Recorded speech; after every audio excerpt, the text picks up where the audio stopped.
So thanks, Brian. I'm really excited today to talk to you guys about end-to-end type safety, a guide for front-end devs. And we're going to deep dive into this topic. Like Brian said, my name's Eric. I'm not going to put my X handle or Twitter handle, but if you need to get a hold of me, I'm at EricCH.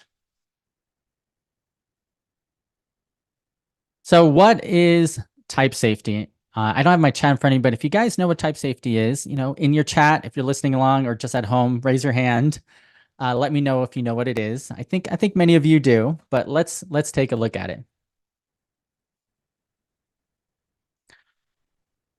So type safety, there's a lot of different definitions out there, but I kind of like this one. It's the ability of a programming language to prevent type errors during compilation.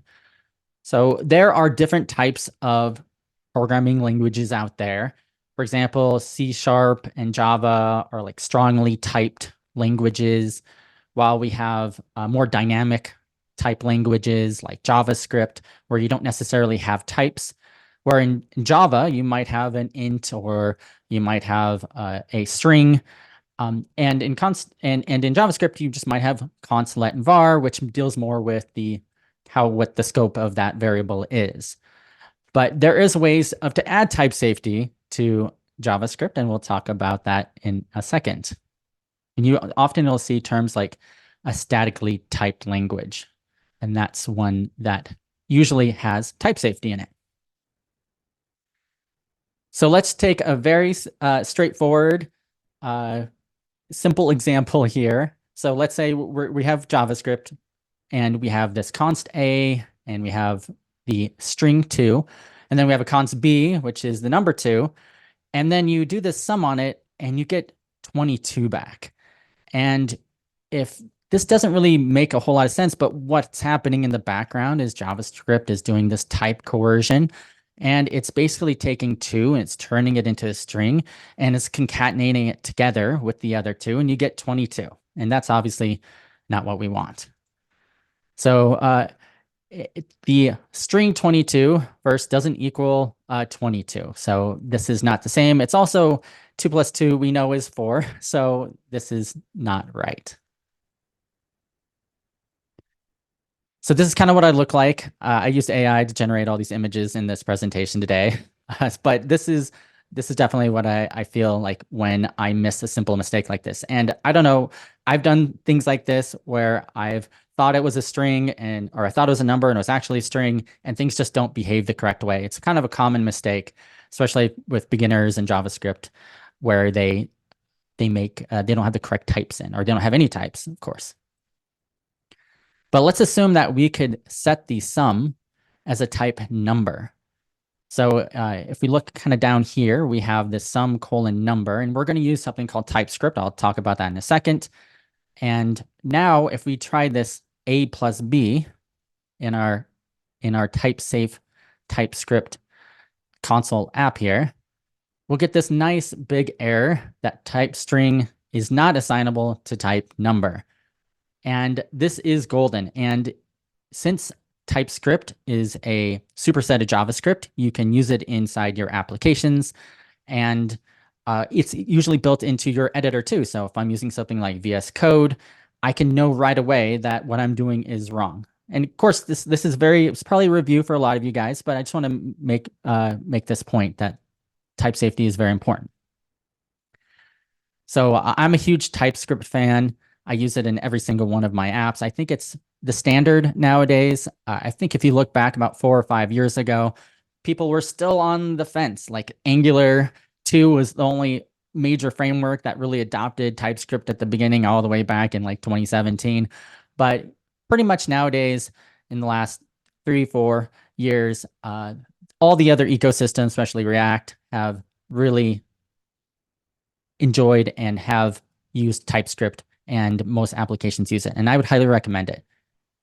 And just a quick refresher on what this TypeScript is. It's a free and open source high-level programming language developed by Microsoft that adds static typing with options like type annotations to JavaScript. And so normally what happens is you write your application in TypeScript, and then it kind of compiles down to JavaScript, something that the browser can understand. All right, so I've been talking for a few minutes here, but I want to tell you a little bit about who I am. So I already had the great introduction by Brian, but I'll explain again. I'm a developer advocate for AWS Amplify. I'm going to tell you what AWS Amplify is in a moment. I think a lot of people have not heard of it. You can always reach me on Twitter at ErikCH, at Twitter or X, whatever you want to call it. I'm always going to call it Twitter. And my YouTube channel is Program with Erik, where I do a lot of videos like this. I do presentations, but I also deep dive into Vue.js, Next.js, AWS tools, all sorts of things. And you can just go, you can either search for Program with Erik on Google or inside YouTube, or just go to erik.video. I own that domain. That'll just redirect you directly to my YouTube page. And also, if you look back there, I've been doing that's a silver play button in the background. I've been doing YouTube for a long time. It's a real fun hobby of mine. All right, so we got 3 goals today. So I want everyone who is watching this right now, either live or on the recording later, to take away a few things from this talk. And first, we're going to talk about what is end-to-end type safety and why you may want to use it on your next app. The next is what problems does it solve? And then we're going to look at some examples using Amplify and TRPC, and we'll explain what those two are. And then, of course, at the end, we'll have some questions. All right. So what is end-to-end type safety? If you're listening again and you're in the chat or at home, maybe you've heard this. I think less people have heard this kind of term, end-to-end type safety. Most people have heard type safety. So if you have heard of it, let me know. So we're going to have we're going to keep this really high level, and then we're going to deep dive into some code in a second. So for the most part, you have your front end, and this is represented by this little sketch of a cloud here. And we'll assume that in your front end, you're using TypeScript because we're good developers and we like types. And now we're going to have a backend. And we're also going to have our backend use TypeScript. I think this is a really powerful feature of JavaScript in general, that we can use JavaScript in the front end and the back end. In the back end, we're going to use TypeScript as well. And then we're going to assume that anytime we make calls to the front end, to the back end, that we're going to have types. And these types are going to be kind of transferred and be known from the front end and in the back end.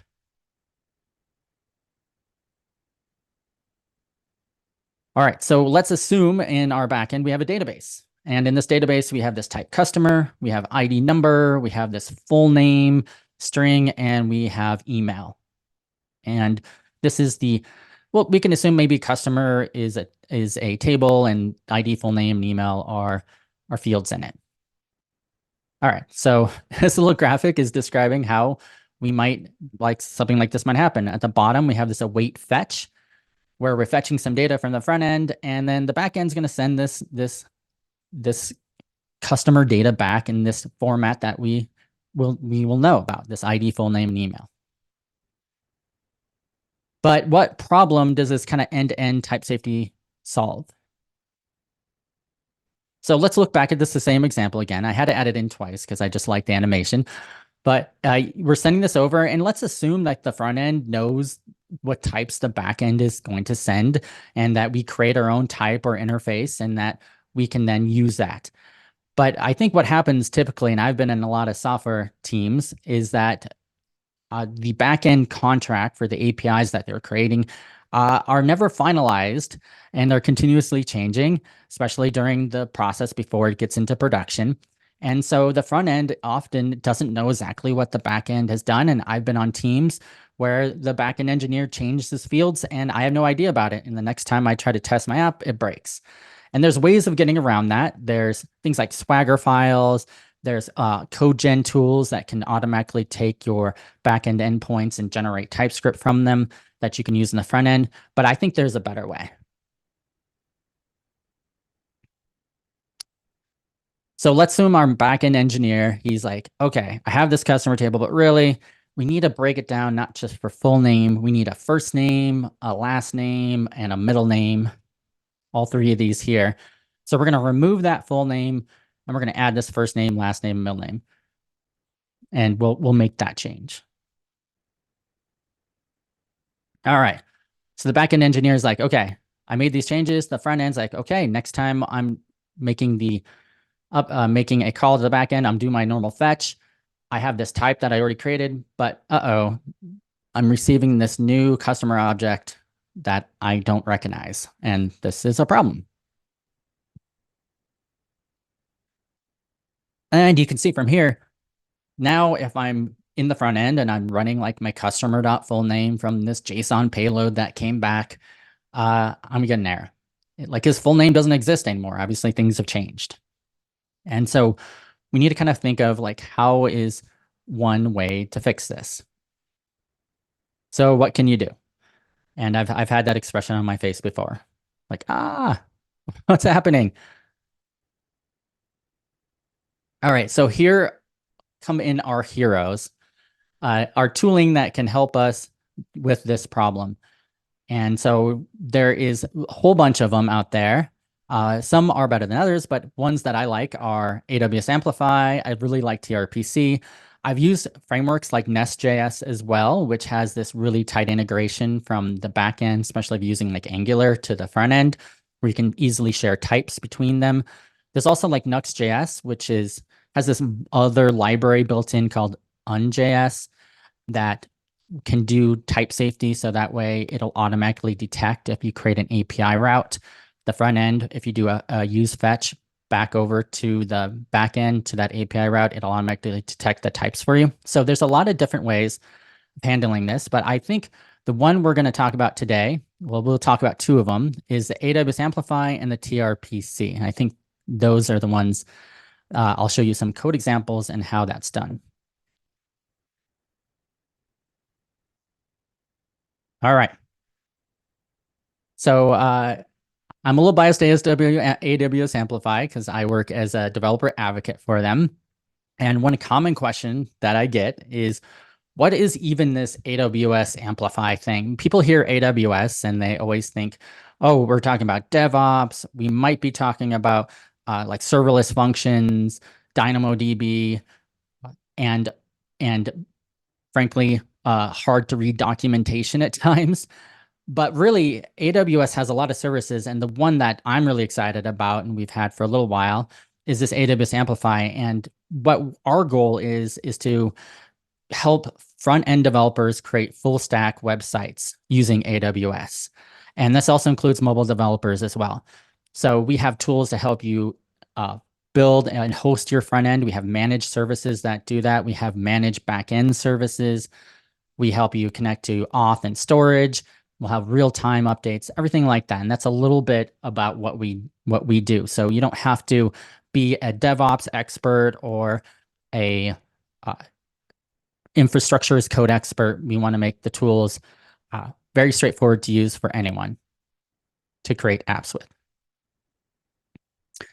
And one thing we were really excited about that goes to the heart of this problem in this presentation is that we found that developers really like TypeScript, and they really want a TypeScript or type first experience when creating their infrastructure, but also when they're dealing with their backend and when they're trying to pass information from the backend to the front end. And that is where the genesis of AWS Amplify Gen 2 came out of.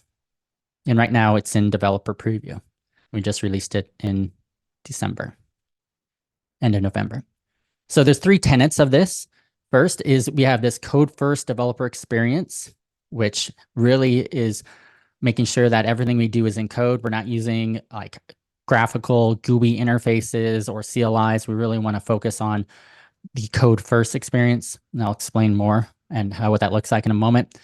We've seen that developers really love Git workflows. They like being able to have their main and their development environment and their QA environments, and those are automatically connected to different backends, and having that connection has been really important.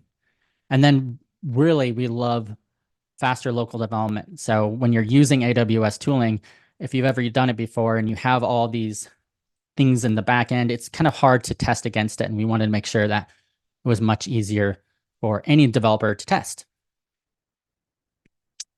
So let me talk about that code first DX. So our ideas were write TypeScript across the front end and back end, get schema validation, dot completion, and end-to-end types while you code. So we'll talk a little bit more about what all those things are, but you can imagine that TypeScript is kind of our main focus with this update to make it easier for developers to do some things that we just showed you guys about end-to-end type safety. All right. So I'm going to imagine a backend here. Now, you don't have to use every one of these services, but since this example kind of works itself better with these, we're going to use AWS AppSync, which is our managed GraphQL service. We're going to use DynamoDB, which is kind of like a NoSQL type database. And then we're going to use Cognito, which is an identity provider that allows you to store user information. And by the way, all these are on-demand services. You only get charged when you use them, and they have hefty free tiers as well. If anybody's looking at this presentation later on and want to try some of these things that we're doing here on your own, there is a very, very healthy free tier. And also like Cognito, I think it's up to 10,000 monthly active users for free. All right, real quick on a definition of AWS AppSync. I kind of glossed over that quickly, but AWS AppSync connects apps to data and events with secure, serverless, and performant GraphQL and PubSub APIs. So we saw the ecosystem of how people use GraphQL, which, by the way, is one particular way you can solve this problem with end-to-end type safety. But if you look out there, usually the way GraphQL solves it doesn't integrate in TypeScript and the types as tightly as what we've developed here. So AWS AppSync has been used by lots of different customers, enterprise customers, and it's a pretty popular service that we have. All right, I have some code here, and so I'm going to highlight. So this is, we'll imagine this is us creating the code that we need for our infrastructure and for our data modeling, and I'll explain what that means. So first, this customer here, a.model, you can, with this new Gen 2, this will create a new customer, basically a customer table using AppSync, and it will create this model with this full name and email. And what's really nice with this dot model is it'll create all, if you're familiar with GraphQL, there's something called resolvers, and resolvers help connect your queries to your backend data sources. So this dot model will create all the queries for you, the create, read, update, and delete, all the CRUD operations. And it'll create basically a table in DynamoDB, which has the full name and email. And then we can add in authorization rules. So let's say this customer table, we only want customers to allow them to update, create, update, and delete, but we want public people, so anybody that's not a logged in user, to only be able to read it. So that might be a setting that we want for this. We don't want someone to be able, from the public, to update the full name or email, but they might be able to read it. And one of the most important things with this is we create this file, we put that schema information in, and then we export a type from it. And this is going to help us do the magic of the end-to-end type safety. So let's take a look at auth. So here, real quick, I mentioned a little bit about those authorization rules, but we're going to have in this auth as well. And this auth here will define a Cognito backend, and users will be able to log in just through email. And one thing I just want to say with both of these examples, just with like 5 lines of code, this creates all the infrastructure you need. There's no additional JSON files or setting files. This literally, you take this, you run a command on the command line, and it deploys it all, and it creates everything for you. And same thing with this. With this auth, this will create a Cognito user pool, set it up with all the security defaults that you need. It'll also create a profile picture. So if you want an additional attribute when users log in, you can capture that. All right. So to go back, I think we've kind of seen a little bit about how Amplified Gen 2 works, where it can create our infrastructure for us, but it also can create these schemas and models for our backend database or AppSync database. Real quick, you can actually, this faster local development, you can have every individual user in your organization have their own ephemeral environment and be able to test against it. So I just wanted to make sure this was clear. User Nikhil at the top will have his own local ID. He can then spin up an environment that has his own Cognito user pool, his own AppSync, and he can run queries against it. And then he can stop the sandbox at any time. And so it makes it really quick to do any kind of testing. So that's what this graphic is. All right, let's move to the front end. Let's look at Next. I'm a big fan of Next, but I'm doing this example in Next, but you can do it with Nux, you can do it with Astro, you can do it with your framework of choice. We have a JavaScript library that works with pretty much everything, and we have an adapter system that you can use to create additional adapters. But I'm a big fan of Next.js and Nux.js. So in our front end app, we have maybe a component that wants to list customer data, and list the customer data, or just list the first name and email. So we'll have this generate client. Now the schema here is actually the schema that we exported out from that other file. So right away, we have that type safety built in. So anytime we do lists, creates, updates, or deletes, we know exactly what's on the backend that we created because they were exporting that schema. In that case, we can actually use a use state and grab the customer data, actually set customers, and it has the right types because I'm using the schema here. And then I can do this list customers. So I can do client.models.customer.list, but I can also do create, read, update, and delete, and that'll work as well, and I can set it. And something that I sometimes get questions on is with GraphQL. If you're familiar with it, GraphQL is a way that it has like a single endpoint, and then you can ask exactly what you want back from it. And it really helps that problem where maybe you wanted just one field of a record, and instead you get everything, every field that you don't need. So GraphQL really solves the problem with overfetching. And the way we solve that in our API is we use something called a selection set. So in this case, maybe we wanted to just select the full name or just the first name or last name. We can do that by using a selection set here. Here's a simple example running. So on the left-hand side is the client. So I have a new to-do, and I'm going to create a new to-do. But let's say I need to change something. So I'm making some changes here on the left-hand side. Let's add a location with a customer type float, latitude and longitude.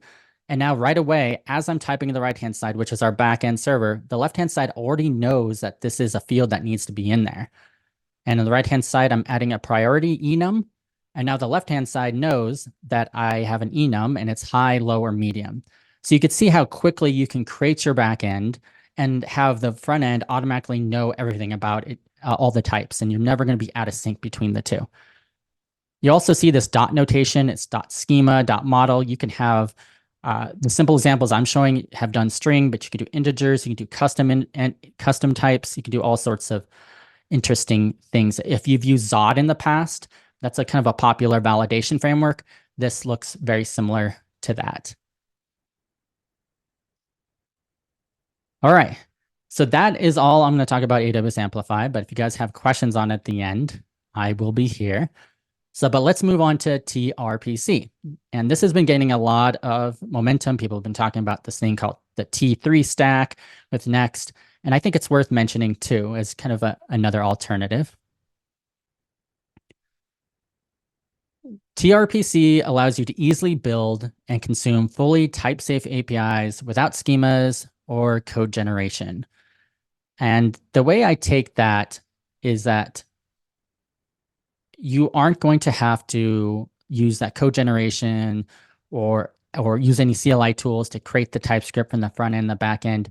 And it allows you to create these type-safe APIs that you can then share between the front end and back end. It's quite a bit different than when I showed you the AWS Amplify side, where the AWS Amplify side is actually creating infrastructure for you, as well as allowing the types to be easily shared between the front end and the back end for that quick iteration. So this one is a little bit different. It doesn't create any infrastructure or anything. It's just a tool to kind of create these type-safe APIs. So there's really 3 steps when you're using TRPC that you should know about. And this is important. So first, here is a big chunk of code that creates this router and these procedures. So let's break this down into a couple of steps. So first, one of the most important ones is you have to create a router. And this router is essentially the type of query that's going to be available from, this is essentially the backend code that will be available in the front end. So in this case, we're saying we're going to accept an input. It's going to be of type object, and it's going to have a name, and the name is going to be a type string. And then it's going to be a query essentially. And if we look at the next piece, it's going to take the value, that name, and it's going to return a string that says hello input.name. So this is a little bit of a contrived example, but you can see here you can create all these complex queries any way you like it using this kind of dot notation, almost Zod-like interface here. So in this case, all it does is it takes the name in the object that comes over and just returns it as hello, the name. Another step that you have to do on the TRPC procedure here, the second step, is create your own HTTP server. So the way that you do that is you just use create HTTP server, you pass in that app router that you have, and you can listen to whatever port. Now, if you're using something like Next.js, there's a way you can use let's assume you're using the app router, you can use the route handler and pass this into this, so you don't necessarily have to create an additional HTTP server, but this is an important second step.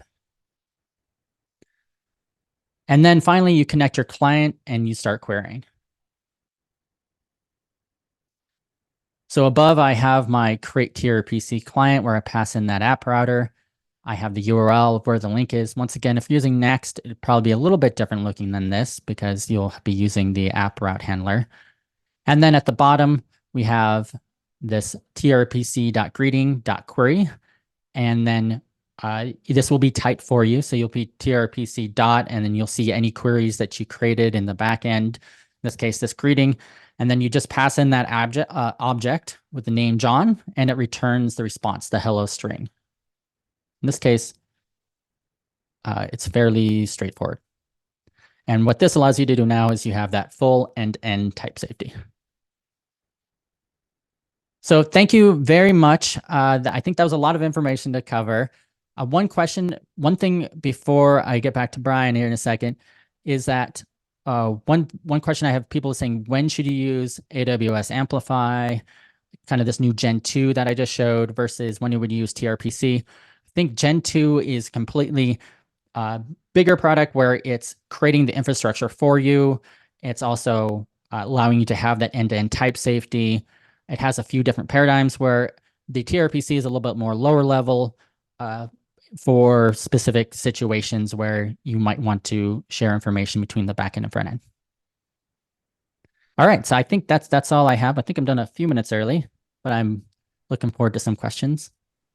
More or less on time, so awesome. Don't worry. Good presentation, Erik. I haven't checked out TRPC, and honestly, it's clearly been a while since I've messed with Amplify. So if anybody's in the audience that has questions, please post them in the chat or use the Ask a Question module, and I'll get to them with Erik because we have some time here for some questions. But I am curious about this Gen 2 of Amplify because I think it's been a while since I checked out Amplify, and it's interesting that you say like the code first kind of workflow, and because I kind of remember Amplify having lots of like little drag and drop type things. Am I wrong? Am I misremembering? Can you tell us a little bit about what some of the changes between Gen 2 and the prior Gen version? 1? No, that's a good question. Yeah. So AWS Amplify has a long history, and we've been iterating and making changes. And we're almost like 5 different services. So we have a hosting service, which is really popular. We can host your like Next 14 and Next 13 apps, and also Nuxt apps and static site generated apps. We have a lot of different use cases. We have a UI, which is a UI components library that you can use. That we have something called connected components. So if you want to just add in a login page to your app, you can just, with a few lines of code, a boilerplate, you can add it on there. We have a JavaScript side. What I think you're talking about is you have a studio. It's called Amplify Studio, which is a drag and drop kind of interface to create your backend. And it also connects up with Figma. So you can create sketches, Figma sketches. Like let's say you have a very specific backend and you will have, or front end that is, and you have like a Figma expert. They can create the whole design of Figma and then import it into Amplify Studio. And then we'll generate all those into components with you using the Amplify UI component system. So what we did is those are still there. They're still here, and they're not going away or anything like that. We also have a command line utility that you can use it to kind of add auth, add backend, if people who love the command line. But we really found is that we got a lot of feedback that people really like the drag and drop, but they really like that developer experience, that infrastructure as code.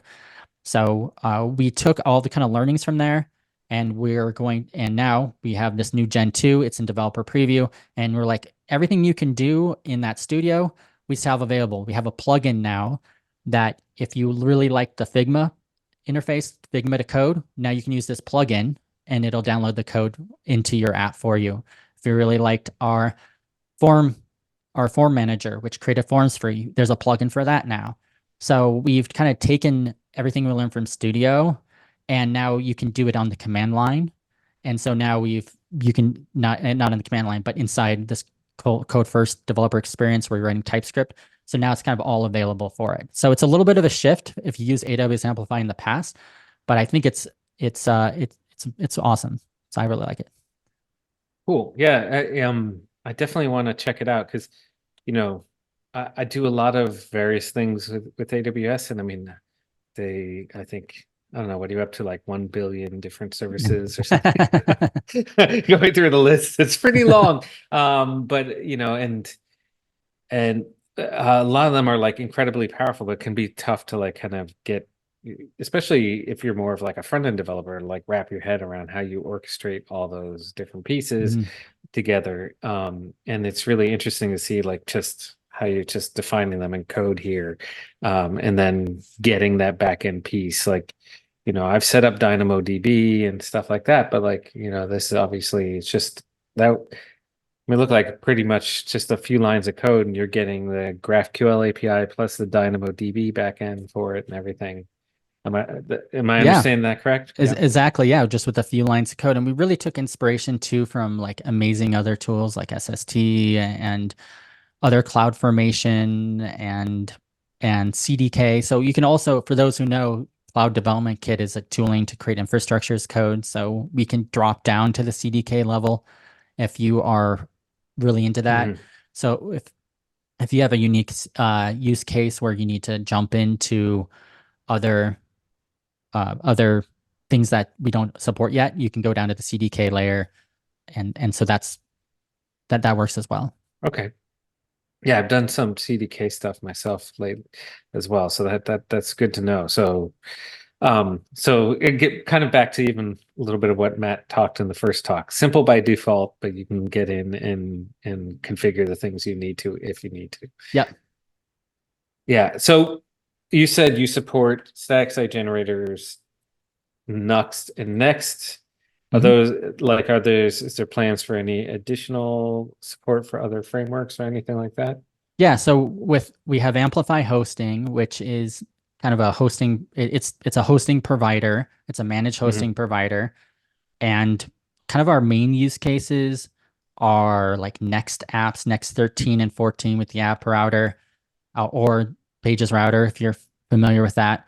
But we've always supported like static site generated apps. So any static site generated tool that generates static sites will support Astra or whatever. If you want to do something like server-side rendering, we have adapters right now for Next, and we have adapter for Nuxt, and we're looking at some other adapters for Astro that the community have created, and some other tooling. So we have basically a diagram or a set of rules that anyone can create adapters for our hosting service. So anybody, if you have a specific framework and you want it to be server-side rendered on our service, you can you can create your own, or the community's been really stepping up creating adapters all the time for it. So we're supporting more and more frameworks on there. And then it's also, you can even drop down to like, I've seen people create Express apps on our hosting service. It's pretty powerful. Nice. Yeah, that's really cool. I mean, ultimately a lot of these things end up using AWS anyway, regardless of which platform you're using. Like I know, like a lot of the serverless, the SSR is done via like Lambdas and stuff running somewhere. So, Mhm. it's kind of makes sense that you can obviously be able to do that within the AWS infrastructure yourself. So, Mhm. okay, so tell me a little bit more. I'm trying to like the TRPC thing. It's Yeah, you the examples you showed were like regular, like straight TRPC. You said you can integrate it with the next router so you don't have to spin up your HTTP server. I exactly. mean, Yep. yeah, is this like something built in, like that there's like an adapter for that to work with Next, or how does that work? So if you go directly to the TRPC website, and by the way, those guys are awesome. They've made some incredible, that's pretty fun open source tooling framework. Hmm. They actually have an example right on the front page. You can load up a stack blitz and it'll show you how you set it up with Next 13, or actually Next 14 in this case.